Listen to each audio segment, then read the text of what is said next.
కాపాడుకుందాం ఈరోజు. అందుకనే రొయ్యూరులో ఏదో ప్రయత్నం చేస్తే వాళ్ళ ఇళ్ల స్థలాల కోసం వాళ్ళు అక్కడికి వచ్చారు కాబట్టి ఇళ్ల స్థలాలది అది ఇస్తామని మేము చెప్పడం జరిగింది. దాన్ని కొంతమంది ఆ లేఖను ఇష్టానుసారంగా ఒక ఆడ మనిషిని కూడా చూడకుండా ఒక పేపర్ వాళ్ళు అయితే సిగ్గు లేదా అది ఇది అని అన్నారని వార్నింగ్ ఇచ్చిరని. సరే తప్పులు చేస్తే ఏదైనా ఉంటే సరి చేసుకోవడానికి సిద్ధంగా ఉన్నాం. ప్రజలు వార్నింగ్ ఇచ్చినా ప్రజాప్రతినిధులు వార్నింగ్ ఇచ్చినా స్వీకరిస్తాం. ప్రజల కోసం మా పనితనాన్ని మెరుగుపరుచుకుంటాం.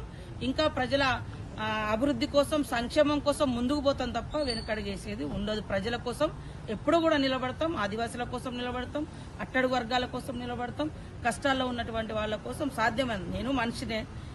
గతంలో నేను ఆదిలాబాద్ ఇన్ఛార్జిగా ఉన్నా కాబట్టి అక్కడ కూడా అనేక సార్లు ఫారెస్ట్ సమస్యలు వచ్చినప్పుడు చేసినాం. గతంలో బీఆర్ఎస్ గవర్నమెంట్ లో 3 నెలల పిల్లను బయట పెట్టి తల్లులను జైలేసినటువంటి సంఘటన.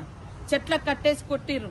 ఒకటి మొన్న ఇక్కడ బూర్గంపాడులో జరగగానే అదేంటిది వాస్తవ రిపోర్ట్ తెమ్మని చెప్పినాం. సురేఖ గారితో మాట్లాడినాం. సురేఖ మేడం కూడా రిపోర్ట్ తెప్పిస్తుంది. దాని మీద ఖచ్చితంగా యాక్షన్ తీసుకోమని అంటాం. కాబట్టి ఎవరిని ఏ మూలాలలో మేము మా ప్రజలకు సంబంధించినటువంటి సేవ చేసే మూలాలను ఎప్పుడు మర్చిపోం. బతుకున్నంత కాలం ప్రజల కోసం పనిచేస్తాం, ప్రజల హక్కుల కోసం పనిచేస్తాం. ప్రజల ఇప్పుడు అధికారంలో కాబట్టి అభివృద్ధి కోసం పనిచేస్తాం తప్పకుండా.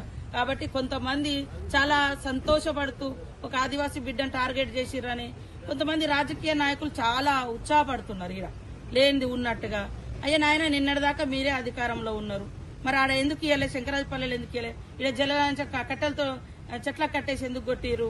ఇదే భద్రాద్రి కొత్తగూడెంలో అనేక మందిని ఇబ్బంది పెడితే అక్కడ ఫారెస్ట్ ఆఫీసర్ మీద కూడా దాడి చేసిరు. ఆదిలాబాద్ లో జైల్లో పెట్టిరు, చెట్లకు కట్టేసి కింద కొట్టిరు. ఇవాళ ఏదో ఒలుకబోస్తున్నారు టీఆర్ఎస్ నాయకులు. మాట్లాడండి. ఆ రోజు కాంగ్రెస్ ప్రభుత్వమే అటవీ హక్కుల చట్టం తెచ్చింది. ఆ చట్ట ప్రకారం ఖచ్చితంగా గిరిజనులకు మన ఆదివాసులకు న్యాయం జరగాలని అసెంబ్లీలో ప్రతిపక్షంలో ఉన్నప్పుడు ప్రతిరోజు పోరాటం చేసిన అసెంబ్లీలో. ఈ రోజు కూడా ముఖ్యమంత్రి గారి దృష్టిలో ఉంది. ముఖ్యమంత్రి గారు స్పెషల్ గా ఈ రోజు ట్రైబల్ ఐటీడీఏలకు అదనంగా ఇల్లులు ఇచ్చారు, సోలార్ విద్యుత్తును పెడుతున్నారు. డెవలప్మెంట్ కోసం కూడా ప్రతి ఊరుకు రోడ్లు కావాలని ఆ భూములను కూడా ఎవరైతే సాగులో ఉన్నారో, నేను కూడా మళ్లీ చెప్తున్నా, దయచేసి అడవులు కొత్తది కొట్టడం మూలంగా అక్కడ ఇప్పుడు మేము వస్తుంటే దారి మీద ఎన్నో రకాల పండ్లు ఫలాలు కాయలు. ఇవాళ అలాంటి సహజ సంపదను కూడా మనం కాపాడుకుందాం, ఉన్న భూములను దున్నుకుందాం, ఉన్న భూములకు 2 పంటలకు నీళ్లు కావాలని కూడా మేము ఆ దిశగా అడుగులేస్తున్నాం. కాబట్టి ఈ లేఖను అడ్డం పెట్టుకుని ఇష్టానుసారంగా మాలాంటి వాళ్ళను కించపరచాలని, అవమానించాలని, నాకు ఆ పదవచ్చిన కానించి పాపం కొన్ని పార్టీల వాళ్ళైతే ఎప్పుడు దించాలా అని కుతూహలంతో ఉన్నారు. 100 కోట్ల దాకా పెట్టిరు అప్పుడు ఓడించాలని. 30 నేను 2 సార్లు గెలిచిన దానికంటే ఎక్కువ మెజార్టీ ఇచ్చారు.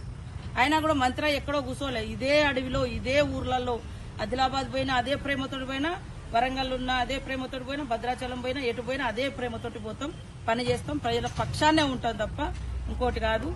పదవులు వచ్చినాయి. ఈ పదవులు ప్రజలకు సేవ చేయడం కోసం, మరింత అభివృద్ధి కార్యక్రమాలు చేయడం కోసం ఉపయోగించుకుంటాం తప్ప ఇంకొకటి కాదు.